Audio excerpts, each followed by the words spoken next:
Bienvenidos todos ustedes a este canal Diego en la Lucha. En el mundo están pasando cosas que si no se ven con los propios ojos no se podrían creer. Y de eso se trata este video. Los enemigos más poderosos de Nicolás Maduro ahora se le unen, se ponen de su lado y hasta reclaman a Estados Unidos. Eso es algo de no creer, pero es verdad. Representantes de la Federación de Cámaras y Asociaciones de Comercio y Producción de Venezuela, Fedecámaras, es decir, el grupo de empresarios más poderosos del país, fueron a Estados Unidos a reunirse con emisarios del gobierno de Joe Biden para pedirles que retiren las sanciones económicas que, por cierto, ellos promovieron en su momento. El presidente de Fedecámaras, Adán Celis Michelena, dijo que rechazan totalmente las sanciones del tío Sam y de Europa. Antes la oposición y los contrincantes empresariales de Maduro decían por todos los medios de comunicación que las sanciones eran única y exclusivamente para los miembros del gobierno, es decir, se plegaron completamente a la narrativa del gobierno estadounidense, pero chocaron amargamente con la realidad cuando confirmaron que les mintieron y que ellos eran los principales perjudicados. ¿Qué pasa ahora? El presidente de Fedecámaras dijo que la consecuencia fue el empobrecimiento de la población venezolana y que ha afectado a los empresarios y los negocios que puedan establecer. Un ejemplo de esto es abrir una cuenta en Estados Unidos siendo venezolano, no importa si sea empresario o una persona común y corriente.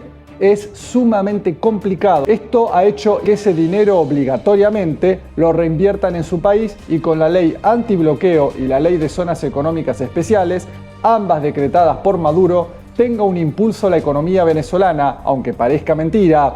Hay que recordar que Fedecámaras es la máxima organización empresarial de Venezuela y está conformada por 15 sectores económicos tales como banca, comercio, energía, industria, medios de comunicación, minería, etc. Y luego de promover por años una férrea oposición al gobierno de Maduro y mostrarse a favor de las sanciones económicas, ahora dicen esto. Nosotros hemos explicado las conversaciones que estamos teniendo con los diferentes sectores del país y los problemas que nos aquejan. También hablamos del tema de sanciones, ¿no?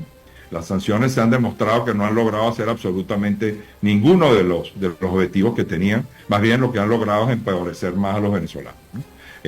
Las condiciones para el sector privado, a pesar de que las sanciones no son directas al sector privado, pero sí a través del sobrecumplimiento que se están haciendo de los diferentes sectores del mundo, o empresas o bancos, que ven con ojos de desconfianza hacia Venezuela a través de las sanciones, el sector privado se ve afectado a la hora de abrir cuentas. Un venezolano que está haciendo un negocito ahorita, quiere montar un pequeño negocio, no puede tener una cuenta en los Estados Unidos porque no se la abran por problemas de sanciones. Y eso es lo que afecta. Por eso cuando oímos esas voces que piden más sanciones para el país, yo me limito a decir que nadie puede estar pidiendo de verdad más sacrificios para los venezolanos. Si el presidente venezolano Hugo Chávez estuviera vivo, no podría creer esto, porque precisamente este grupo empresarial fue uno de los que más oposición le hizo en todos los aspectos posibles. La política es la guerra continuada por otros medios. Esta frase no solo es conocida, sino que es portadora de una gran verdad. Las élites occidentales representadas en una primera instancia por las monarquías durante la Edad Media y luego por la burguesía que continúa hasta nuestros días dominando, no han parado un segundo de hacer lo que crean conveniente para acumular más y más riqueza, más y más poder. Dentro de su variedad de métodos están las invasiones militares, los golpes de Estado, los magnicidios, las sanciones y bloqueo financiero y todo lo que esté en sus manos. Países enteros han desaparecido producto de estrategias de desestabilización y división interna. Muchos líderes que defendían su patria han perdido su vida en el intento. Pero existen países que están logrando superar todos los intentos de desestabilización y se están ganando el derecho de entrar a una nueva realidad, a un nuevo orden mundial. Venezuela es uno de ellos y no podrás creer lo que te voy a contar hoy sobre lo que ha logrado superar Nicolás Maduro en estos últimos 12 años. Tanto que el arte de la guerra entra en juego en este análisis. Así que ajustate el cinturón y quédate ahí hasta el último minuto de este video, porque esto es digno para una película y de las buenas. Comencemos. El líder venezolano Hugo Chávez, luego de ganar su tercer mandato consecutivo en 2012 por más del 55% de los votos, sentía que el cáncer no lo iba a dejar en paz y que era hora de manifestarle oficialmente a su pueblo que en caso de que le llegara a pasar algo, debían elegir a Nicolás Maduro como su sucesor y así evitar un vacío de poder. Y esto fue lo que pasó. Ganó las elecciones. Pero después de 2 años, Barack Obama firma un peligroso decreto declarando a Venezuela como una amenaza inusual para Estados Unidos y con el objetivo de justificar la calamidad que crearía sobre el país bolivariano. Fíjense una cosa, muere Chávez de un cáncer atípicamente agresivo, pero al contrario de lo que pensaba el imperio y sus lacayos internos, nuevamente gana el chavismo con Maduro. A su vez, Estados Unidos estaba logrando récords de producción de petróleo no convencional a través de los avances tecnológicos con el fracking y lanzaba tanta energía al mercado que los precios del petróleo se desplomaban considerablemente, perjudicando enormemente la economía venezolana. Y luego viene el decreto de Obama.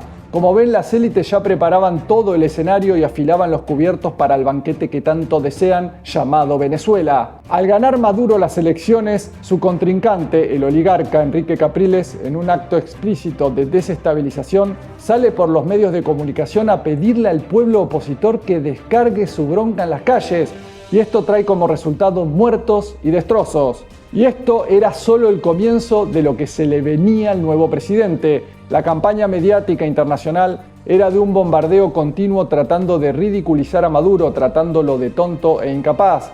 El sector privado comenzó el proceso de boicot con el acaparamiento de alimentos y medicinas. El sector financiero empezaba a manipular el precio del bolívar respecto al dólar. El proceso de hiperinflación comenzaba. Las colas en los negocios se hacían algo cotidiano debido al desabastecimiento programado por las empresas de alimentos y, entre otras cosas, por desviar la producción a países vecinos o parar la producción de diversos rubros.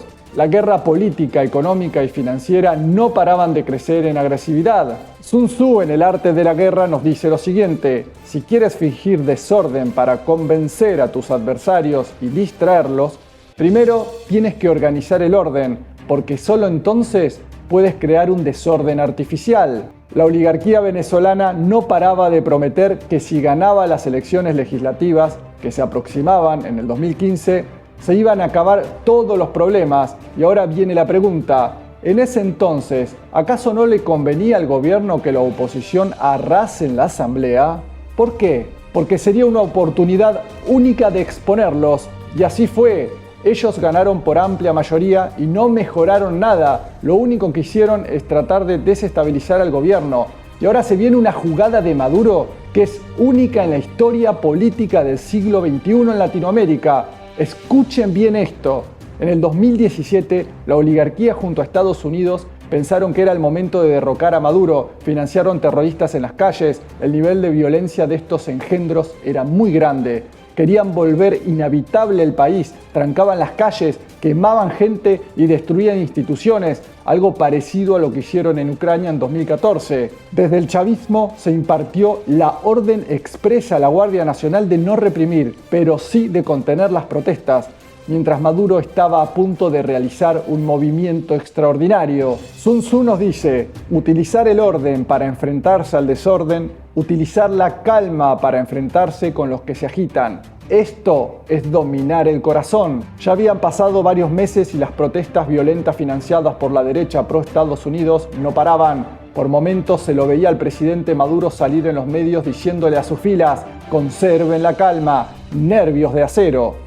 El chavismo aguantaba, resistía. Los medios internacionales inundaban el mundo con el relato absolutamente exagerado de que en Venezuela se vivía una guerra civil, que prácticamente era zona de guerra. La economía era saboteada por factores internos y con alianza de gobiernos vecinos, como Iván Duque, quien amparaba la fuga de billetes venezolanos hasta su país, dejando al pueblo sin liquidez.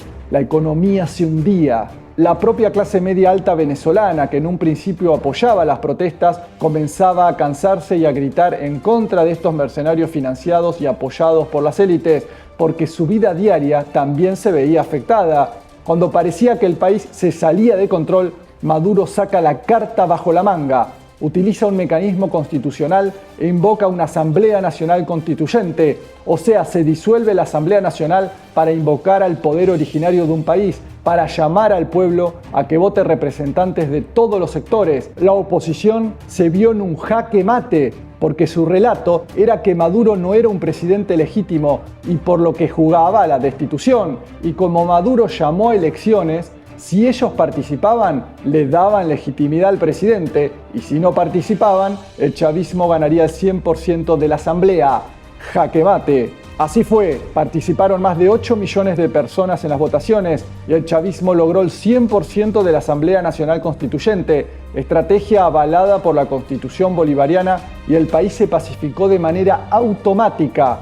Maduro utilizó el odio y torpeza de su enemigo para tenderle la trampa, ya que tantos meses de violencia en las calles terminaron molestando al pueblo y por lo tanto votaron masivamente para lograr la paz. Sun Tzu en El arte de la guerra nos dice: si utilizas al enemigo para derrotar al enemigo, serás poderoso en cualquier lugar a donde vayas. Durante los años de la crisis venezolana no paraba de levantarse el dedo acusador hacia Nicolás Maduro, que no servía, que se equivocaba, etc. Pero la realidad es que en política primero hay que hacer un análisis del contexto para entender el porqué de ciertas acciones o inacciones, ya que al principio pueden no tener sentido, pero en un futuro pueden tener una razón extremadamente estratégica. Por ejemplo, la crisis obligó a que el pueblo venezolano produjera sus propios alimentos y hoy en día el país cuenta con soberanía alimentaria y comienza a industrializarse y exportar no solo petróleo. La industria y sustitución de importaciones es fundamental para el crecimiento de un país. También muchos se quejaban de por qué un traidor a la patria como Juan Guaidó no fue puesto preso inmediatamente, y la realidad es que este nefasto personaje sirvió más libre, ya que fue un factor de división de la oposición y descreimiento de la misma. Tanto ha usado el chavismo la fuerza del enemigo en contra de sí mismo que incluso los bloqueos financieros lograron que muchos venezolanos que tenían dinero en el exterior traigan su dinero al país y lo invirtieran, ya que Estados Unidos estaba confiscando no solo el dinero del Estado venezolano, sino dinero de privados. En mi canal Telegram, Diego en la Lucha, no hay censura y pongo todo lo que no te muestran, y por más fuerte que sea. Continuemos. Sé extremadamente sutil, discreto, hasta el punto de no tener forma. Sé completamente misterioso y confidencial, hasta el punto de ser silencioso. De esta manera podrás dirigir el destino de tus adversarios, nos dice Sun Tzu. Esta frase se aplica a muchos de los movimientos de Nicolás Maduro y los suyos, pero hay un hecho que es muy claro, y es que el propio funcionario chavista Tarek El Aissami, quien estaba muy alto en la escala jerárquica del gobierno, ejerciendo cargos de ministros, por ejemplo, fue puesto preso por un escándalo de corrupción. Y esto lo tomó completamente por sorpresa, sin que pudiera huir o correr la voz a sus aliados, que también fueron puestos a la orden de la justicia. Para que se entienda, ¿ustedes se imaginan el nivel de sutileza, secretismo y discreción que se necesita para convivir con ese funcionario y no dejarle entrever en ningún momento que lo están investigando? El nivel de actuación y frialdad que se necesita es muy grande. Más de 500 años de resistencia desde el siglo XV hasta nuestros días. Los venezolanos, en ese proceso de liberación, con el libertador Simón Bolívar al frente, logramos echar de nuestras tierras a los españoles. Hoy, en pleno siglo XXI, seguimos resistiendo ante la hegemonía del imperio norteamericano y sus aliados.